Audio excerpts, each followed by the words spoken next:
Dear Kuya Rex, minsan natututo tayo sa mga bagay na akala natin ay tama. Doon ko natutunan na hindi lahat ng nagpaparamdam na gusto ka nila ay totoong gusto ka talaga. Minsan, ginagawa lang iyon para makuha ang loob mo. Hanggang sa bumigay ka sa bagay na pwedeng magdala sa'yo sa kapahamakan. Kuya Rex, tawagin niyo na lang po ako sa pangalang Gab. Alam po ng pamilya ko na bakla ako. Malambot ako kumilos at hindi ko rin naman kayang itago iyon kahit pilitin ko. Hindi ako matikas tulad ng ibang lalaki sa amin. Kaya bata pa lang ako, sanay na akong makarinig ng kung ano-ano. May mga tumatawag sa akin na mahina. May mga nagsasabing hindi raw ako tunay na lalaki. May mga kamag-anak pa nga na ginagawang biro ang kilos ko kapag may handaan o inuman. Noong una, masakit. Pero habang tumatagal, natutunan ko na lang manahimik. Kasi kahit tanggap ng pamilya ko na bakla ako, hindi ibig sabihin noon ay hindi na ako nasasaktan sa mga naririnig ko. Akala kasi nila kapag bakla ka, okay lang pagtawanan, okay lang asarin, okay lang pagsalitaan ng kung ano-ano kasi sanay ka na. Pero hindi po ganoon, Kuya Rex. Nasasaktan din kami. Nahihiya rin kami. At minsan, sa sobrang sanay na naming hindi seryosohin, kapag may taong nagpakita ng konting lambing, konting atensyon, at konting respeto, ang bilis naming maniwala. Doon nagsimula ang pagkakamali ko. Gab, kunin mo nga yung mga bagong sapin sa kabilang silid para maayos na ang tulugan ni Bunso at ng asawa niya pag-uwi mamaya.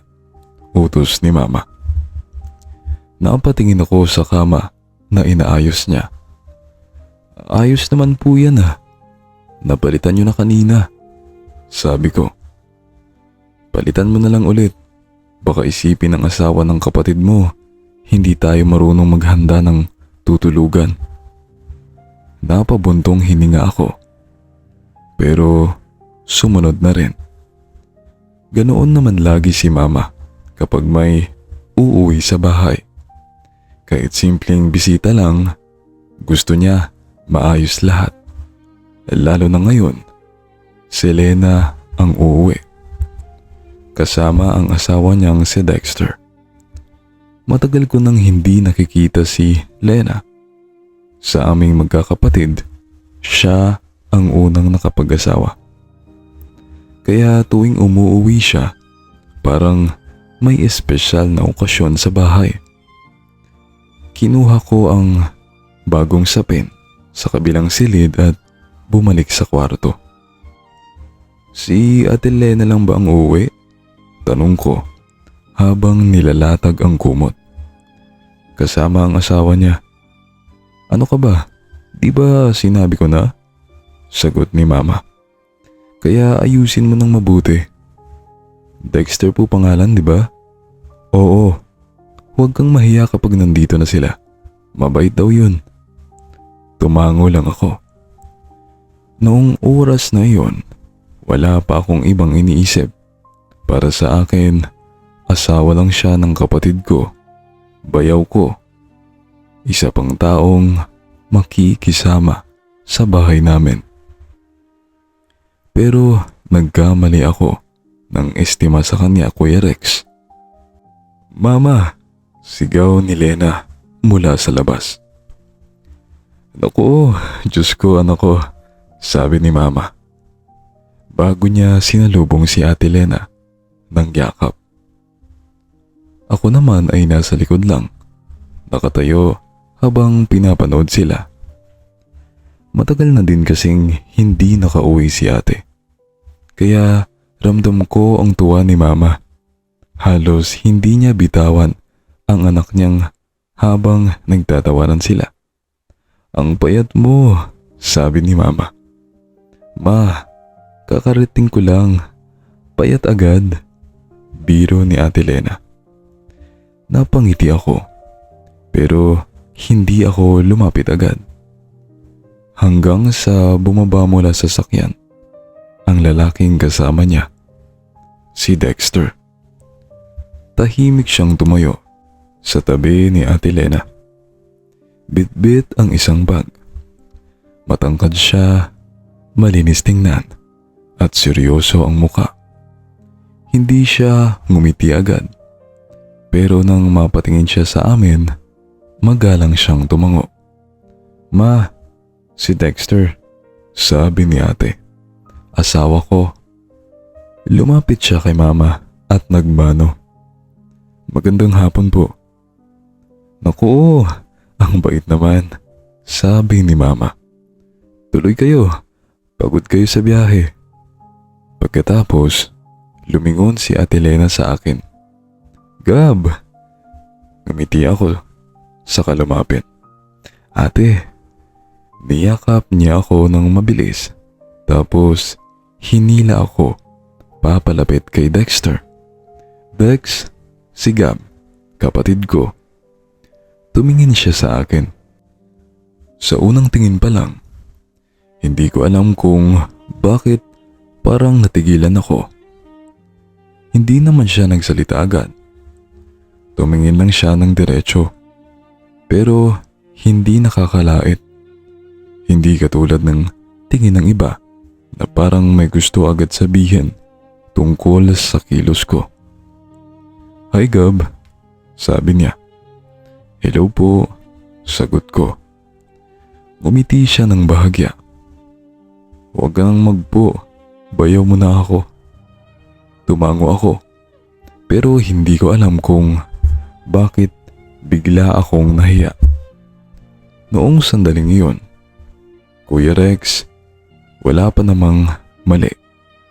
Normal ang lahat. Pagkabati lang. Unang pagkikita lang." Pero doon ko unang napansin na iba si Dexter tumingin. Matapos ang pagdadrama ni mama sa pag-uwi ni Ate Lena, pumasok na kami sa loob at sabay-sabay na kumain ng hapunan. Masaya lang ako noong mga unang oras na iyon. Maingay ang bahay, maraming kwentuhan at halatang miss na miss ni mama si ate. Pero Kuya Rex, ayokong mag-assume, pero bawat titig sa akin ni Dexter ay nagpapakaba sa akin sa hindi ko malamang dahilan. Minsan, kapag nagsasalita si Ate Lena, nakikinig siya. Pero kapag napatingin ako, nahuhuli ko siyang nakatingin din sa akin. Hindi naman bastos ang tingin niya. Hindi rin naman sobra. Pero sapat para mapailang ako. Kaya pilit kong iniwas ang mata ko sa kanya. "Gab, dagdagan mo nga ng kanin si Dexter," sabi ni mama. Tumayo ako agad at kinuha ang kaldero. Inabot ang plato niya. "Kuya Dexter, kanin?" Ngumiti siya ng bahagya. "Sige, salamat Gab." Hindi ko alam kung bakit iba ang dating sa akin ng pangalan ko kapag siya ang nagsasabi. Bumalik ako sa upuan at pinilit na makisali sa usapan. Pero lalo akong nailang nang sa ilalim ng mesa ay nagtama ang mga paa namin. Napatingin ako agad sa kanya. Hindi siya gumalaw. Akala ko aksidente lang. kaya dahan-dahan kong inurong ang paa ko. Pero ilang sandali lang, naramdaman ko ulit na sumayad ang paa niya sa akin. Nanlamig ang kamay ko. Tumingin ako kay Ate Lena. Abala siya sa pakikipagkwentuhan kay Mama. Si Mama naman ay natatawa habang nagtatanong tungkol sa buhay nila. Ako lang yata ang hindi mapakali sa mesa. Muli akong napatingin kay Dexter. Tahimik lang siya kumain, pero nang magsalubong ang aming mga mata, umiti siya ng kaunti. Doon ako lalo kinabahan, Kuya Rex. At mula noon, madalas na iyong nangyayari. Yung pahapyaw na haplos sa ilalim ng mesa, yung kunwari aksidenteng pagdikit ng paa, yung tingin na mabilis niyang binabawi kapag may nakakapansin. Pero habang hinahayaan ko iyon, mas lalo akong nahihirapan. Alam kong mali. Bayaw ko siya. Asawa siya ng kapatid ko. Dapat sa unang pagkakataon pa lang, umiiwas na ako. Dapat nalayo ko na ang sarili ko. Pero hindi ko ginawa. Dahil sa totoo lang, Kuya Rex, may parte sa akin na nagugustuhan ang atensyon niya. Lalo pa noong isang gabi. Nasa sala ako noon. Nanonood ng palabas sa malaking flat screen namin. Gabi na, tahimik ang bahay. At akala ko tulog na silang lahat. Si Mama nasa kwarto niya. Si Ate Lena naman ay maagang natulog dahil pagod daw sa biyahe at lakad buong araw. Habang nanonood ako, naririnig ko ang pagbukas ng pinto ng banyo. Hindi ko sana papansinin, pero nang lumingon ako, nagulat ako nang makita ko si Dexter. Nakasuot lang siya ng tuwalya sa bewang. Basa pa ang buhok at may patak pa ng tubig sa balikat niya. Napayuko agad ako at ibinalik ang tingin sa TV. Pero kahit nakatingin ako palabas, ramdam kong lumalapit siya. Umupo siya sa gilid ko. "Anong pinapanood mo, Gab?" tanong niya. Hindi ko agad nasagot. Kinalma ko muna ang puso kong muling nagwawala. "Movie lang," sabi ko. "Maganda?" Hindi ko pa alam, kakabukas ko pa lang. Tumango siya, pero hindi siya umalis. Naupo lang siya noon na parang normal lang na nasasala siya nang ganoon ang suot. Ako naman hindi mapakali. Hindi ko alam kung saan ilalagay ang kamay ko. Hindi ko rin alam kung dapat ba akong tumayo o manatili. "Bakit ang tahimik mo?" tanong niya. "Wala," sagot ko. "Nanonood lang ako." "Hindi ka komportable?" Napatingin ako sa kanya. Saglit. Tapos umiwas agad. "Hindi naman." Umiti siya ng bahagya. "Sigurado ka?" Lumapit ng kaunti si Dexter. Hindi naman sobrang lapit, pero sapat para maramdaman ko ang init ng katawan niya sa tabi ko. "Gab," sabi niya ng mahina. "Bakit? Takot ka ba sa akin?" Napakagat ako sa labi ko. "Hindi." "Bakit parang iniiwasan mo ako?" Hindi ako nakasagot. Kasi paano ko sasabihin sa kanya na iniiwasan ko siya? dahil mali ang nararamdaman ko. Paano ko aaminin na bawat titig niya, bawat dikit niya, bawat simpleng tawag niya sa pangalan ko ay may epekto na sa akin? Wala naman akong ginagawa, sabi ko. Wala kang ginagawa, sagot niya. Pero nararamdaman ko. Doon, Kuya Rex, tatayo na sana ako. Gusto kong umalis bago pa lumala ang kaba ko. Pero bago ako makagalaw, hinawakan niya ang kamay ko. Napahinto ako. Tumingin ako sa kanya, pero hindi ko alam kung ano ang sasabihin. Ang lakas ng tibok ng dibdib ko. Alam kong dapat kong bawiin ang kamay ko. Alam kong dapat sabihin na mali ito. Pero bago ko pa man magawa iyon, bigla niya akong hinalikan. Sa pagkakataong iyon, parang tumigil ang mundo ko.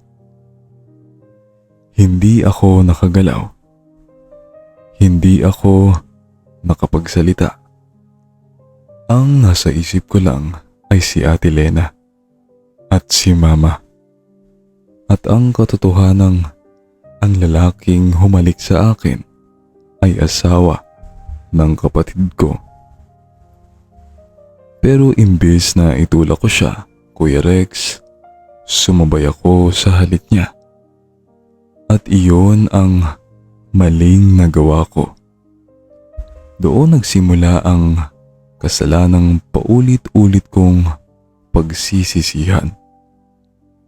Pero noong mga sandaling iyon, hindi ko iyon naisip. Ang nararamdaman ko lang ay may isang taong gustong gusto ako. Sa tahimik na sala, habang tulog ang lahat, doon nangyari ang lihim naming dalawa na hindi ko malilimutan. Hindi ko na po idedetalye, Kuya Rex. Ang alam ko lang, pagkatapos ng gabing iyon, hindi na ako naging kampante sa bahay namin. Tuwing nakikita ko si Ate Lena, parang may bumabara sa lalamunan ko. Tuwing nakikita ko si Dexter, bumabalik sa isip ko ang nangyari. Kinabukasan, kumilos kami na parang walang nangyari. Si Ate Lena, masaya pa rin nagkukwento kay Mama. Si Dexter naman, tahimik lang habang nagkakape sa kusina. Ako pilit na normal ang kilos. Pero sa loob ko, nanginginig ako sa hiya at kaba. Akala ko matatapos na iyon sa isang pagkakamali. Samahan mo ako sa bayan, Gab. Hindi ko kapisado ang lugar nyo, sabi ni Dexter. Natigilan ako sa paghuhugas ng plato. Napatingin ako kay Ate Lena. Umaasang siya ang sasama. Pero abala siya sa pakikipagkwentuhan kay Mama habang hawak ang cellphone niya. Sige Gab, samahan mo na, sabi ni Ate. Bibili lang naman siguro yan. Gusto kong tumanggi ng oras na yon. Gusto kong sabihin na may gagawin ako, na masakit ang ulo ko o kahit ano pang dahilan para hindi kami mapag-isa. Pero wala akong maisip na balusot. Tumango na lang ako. Oo, sige. Habang naglalakad kami papunta sa bayan, tahimik lang ako. Si Dexter naman ay parang walang nangyari kagabi. Normal ang kilos niya. Kalma ang boses niya. Ako lang yata ang hirap na hirap huminga. Bakit ang tahimik mo? Tanong niya. Wala, sagot ko. Dahil ba sa kagabi? Doon ako napatigil ng paglalakad nang maalala ang gabing halos mapaos ang boses ko. Kuya Dexter, huwag dito. Ngumiti siyang ng kaunti. Kuya pa rin? Napatingin ako sa kanya. Asawa ka ng ate ko. Alam ko. Kung alam mo, bakit parang wala lang sa'yo? Doon nawala ang ngiti niya. Hindi siya agad sumagot. Nagpatuloy lang kami sa paglalakad habang makarating sa mas tahimik na bahagi ng daan. Hindi wala sa akin, sabi niya. Iniisip ko nga buong gabi. Dapat kalimutan na natin. Kaya mo? Hindi ako nakasagot. At iyon ang kinainisan ko sa sarili ko, Kuya Rex. Dahil alam kong tama ang dapat kong sabihin. Pero hindi ko kayang paniwalaan. Dapat sinabi kong kaya ko. Dapat sinabi kong ayoko na. Pero sa halip, tumahimik ako. At sa katahimikan kong iyon, parang bibigyan siya ng sagot. Nang wala na halos tao sa dinaraanan namin, bigla niya akong hinila, palapit at niyakap ng mahigpit. Para bang ang dami niyang gustong sabihin, pero hindi niya mailabas sa salita. Nanigas ako sa kinatatayuan ko. 21 lang ako noon, Kuya Rex. Si Dexter naman, 30 na. Mas matanda siya.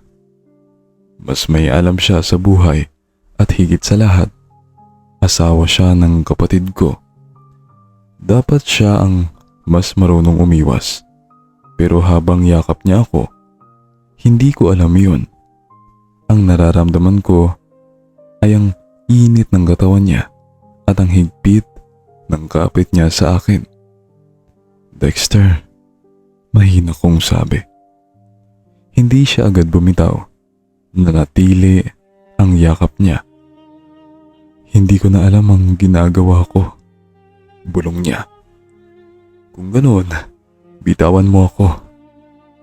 Pero imbes na bumitaw, lalo niyang hinigpitan ang yakap niya. Doon ako mas lalong nanghina. Kasi sa totoo lang, Kuya Rex, kaya ko sanang lumayo kung galit siya. Kaya ko sanang umiwas kung pinahiya niya ako. Pero ang hirap umiwas sa taong pinaparamdam sa'yo na kailangan ka niya. Gab, sabi niya. Buong gabi kita iniisip.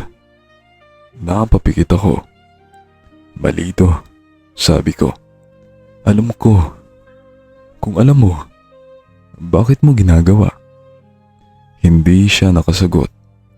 At doon ko naintindihan na minsan hindi sapat na alam mong mali ang isang bagay.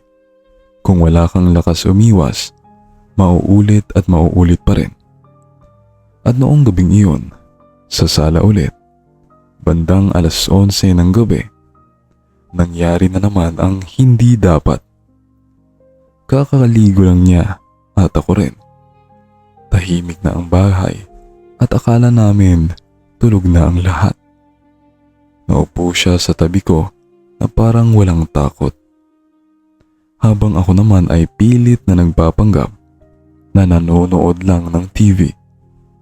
Pero alam naming pareho na hindi na palabas ang dahilan kung bakit kami nandoon. Muli kaming nadala sa init ng sandali. Muli kaming nagkamali. At muling pinili naming kalimutan na may taong masasaktan kapag nalaman ang ginagawa namin. Pero tama nga po pala, Kuya Rex. Ang kasinungalingan, kahit gaano mo itago, lalabas at lalabas din. Kung hindi ka mahuhuli sa bibig mo, mahuhuli ka mismo sa ginagawa mo. Hindi ko na po sasabihin ang lahat ng detalye, pero sa gabing iyon kami nahuli.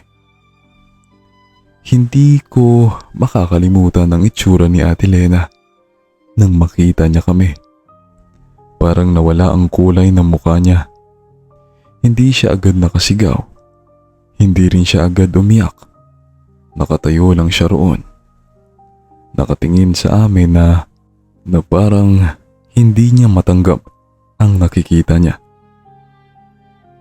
Ate, iyon lang ang nasabi ko. Pero wala nang paliwanag na makakaalis o makakalinis sa mga nangyari. Si Dexter naman biglang tumayo at parang wala ring maisip na sabihin. Ang tapang niya noong kami lang dalawa. Pero nang nasa harap na niya ang asawa niya, wala siyang nagawa kundi yumuko. Doon ko naramdaman ang bigat ng kahihiyan. Hindi lang dahil nahuli kami, kundi dahil nakita ko sa mukha ni Ate Lena kung paano namin siya sinira. Hindi siya sumigaw agad, Kuya Rex. Mas masakit pala ang katahimikan. Mas masakit makita ang taong mahal mo sa buhay na hindi makapagsalita dahil sa sobrang sakit. Maya-maya, nanginginig ang boses niya nang magsalita. Gab, ikaw pa? Wala akong naisagot. Doon ako tuluyang gumuho. Kasi kahit anong sabihin ko, kapatid niya ako. Dapat ako ang taong hindi niya pagdudahan. Dapat ako ang kakampi niya. Pero ako pa ang naging parte ng panlulokong ginawa sa kanya. Isa iyon sa pinakamalaking kahihiyan sa buhay ko. At hanggang ngayon, Kuya Rex, dala ko pa rin ang itsura ni Ate Lena noong gabing iyon. Noong gabing rin iyon, kinausap kami ni Mama. Nasa sala kaming lahat. Si Ate Lena umiiyak sa isang tabi. Si Dexter nakayuko lang at hindi makatingin kahit kanino. Ako naman nanginginig habang nakaupo sa harap ni Mama. Gab, sabi ni Mama. Pilit na pinapakalma ang boses niya. Sabihin mo sa akin, ang totoo, pinilit ka ba niya? Napatingin ako kay Mama. Gusto kong sabihin na oo, para kahit papano ay mabawasan ang galit nila sa akin. Gusto kong iligtas ang sarili ko sa kahihiyan, pero hindi ko kayang magsinungaling sa puntong iyon. Umiling ako at doon tuluyang bumagsak ang luha ko. Mahal ko po siya, Ma. Parang mas lalo pang tumahimik ang buong bahay. Napatingin sa akin si Ate Lena. Yung iyak niya, biglang huminto sandali. Parang mas nasasaktan siya sa narinig niya kaysa sa nakita niya kanina. Mahal? Mahina niyang ulit. Hindi ako makatingin sa kanya. Opo, sabi ko. Halos ibulong ko na lang, pero alam ko pong mali. Tumayo si Ate Lena. Mali. Nanginginig ang boses niya. Gab, asawa ko yan. Asawa ko siya. Napayuko ako. Alam ko, ate, kapatid kita. Mas lalo akong napaiyak. Alam ko po, kung alam mo, bakit mo ginawa? Wala akong naisagot. Dahil iyon din ang tanong ko sa sarili ko, Kuya Rex. Kung alam kong mali, bakit ko hinayaan? Kung mahal ko si Ate Lena, bakit ko siya nagawang saktan? Kung alam kong pamilya ko siya, bakit ako pumasok sa bagay na sisira sa amin? Wala akong maayos na sagot. Ang meron lang ako ay hiya at isang pagmamahal na maling-mali ang pinaglagyan. At dito ko na po yun dinatapos, Kuya Rex. Ngayon ay nasa Maynila na ako at magtatrabaho bilang isang service crew. Hindi ko alam kung kailan ko mapapatawad ang sarili ko. At hindi ko rin alam kung mapapatawad pa ako ni Ate Lena. Pero sana, balang araw, kapag naalala niya ako, hindi lang kasalanan ko ang makita niya. Sana makita niya rin na pinagsisihan ko ang lahat. Sa mga makikinig, huwag ninyong hayaan ang konting lambing ang magdala sa inyo sa maling sitwasyon. Dahil minsan, ang sarap na akala mong pag-ibig, kapalit pala ay pamilya, tiwala at sarili mong dignidad. Ako si Gab at ito ang kwento ko. At kung naririnig mo man ito, Kuya Dexter, gusto kong sabihin sana huwag mo nang guluhin ang buhay ni Ate Lena. Kung may natitira ka pang respeto sa kanya, ayusin mo ang pagkakamali mo. Hindi para sa akin, kundi para sa babaeng sinaktan nating dalawa. Mahal kita noon, pero hindi ibig sabihin noon tama ang ginawa natin. Ngayon, mas pinipili kong lumayo. Dahil sa pagkakataong ito, ayoko nang maging dahilan ng sakit ng iba. Hindi man araw-araw na nakangiti, ilang beses na rin tayong humihindi. Di na mabilang ang ating mga tampuhan. Away batin natin, di na namamalayan. Heto tayo,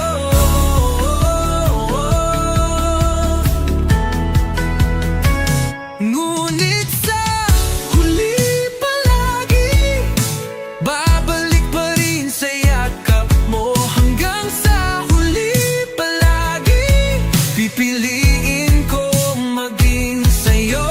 Ulit-ulitin man, nais kong malaman mo, iyo ako palagi, palagi.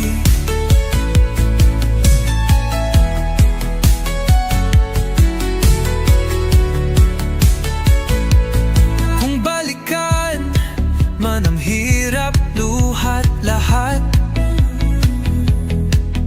ikaw ang paborito kong desisyon. At pag napaligiran ng ingay at ng gulo, di ko pagpapalit ngiti mo sa mundo. Heto tayo, sa huli palagi babalik pa rin sa yakap mo. Hanggang sa huli palagi pipiliin kong maging sa'yo. Ulit-ulitin man, nais kong malaman mo, iyo ako. Sa pagdating ng ating pilak at ginto, diamante may abutin, ikaw pa rin aking bituin. Natatangi kong dalangin hanggang sa huling siglo. Sa huli palagi babalik pa rin sa yakap mo.